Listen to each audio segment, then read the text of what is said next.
Usa ka patay nga giant sperm whale ang napalgan sa baybayon sa barangay Gumasa sa Glan, Sarangani Province. Mga plastic cups nakuha sa tiyan sa maong balyena. Si Clyde makaskas alang sa dugang detalye. Ana na sa state of decomposition ang usa ka sperm whale dihang napalgan kini sa mga residente sa barangay Gumasa sa Glan, Sarangani. Busa, gilayong gipahigayon ang necropsy sa bone collector nga si Daryl Blatchley. Subong pamalandungon nga nakuha sa tiyan sa maong balyena ang mga plastic cups og beak o parte sa pusit nga gahi kaunon og dili mahilis. Sumala ni Blatchley nga sa siyam ka mga whale nga iyang na-recover nga namatay sa Davao ug Sarangani Bay.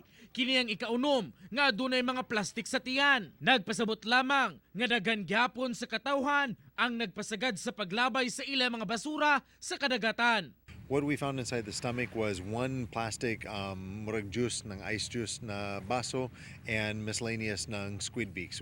Now we can't rule the cause of death from the isa lang ka baso, so hindi pwede pagsabi daw ito lang ng cause of death. Pero it's never good to be finding plastic inside of the whale. Ang maong balyena adunay gitason nga 11 meters o gibana-bana ang gibug-aton nga 10 tons nga dili kayang berhon sa usa ka backhoe. Ipasuta usab ni Blatchley sa mga eksperto ang squid beak nga nakuha sa tiyan sa balyena kung delikado ba usab kini kung makaon. 11.3 meters kataas.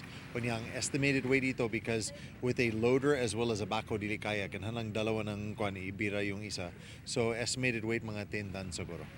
Ako, si Clyde Makaskas para sa One Mindanao.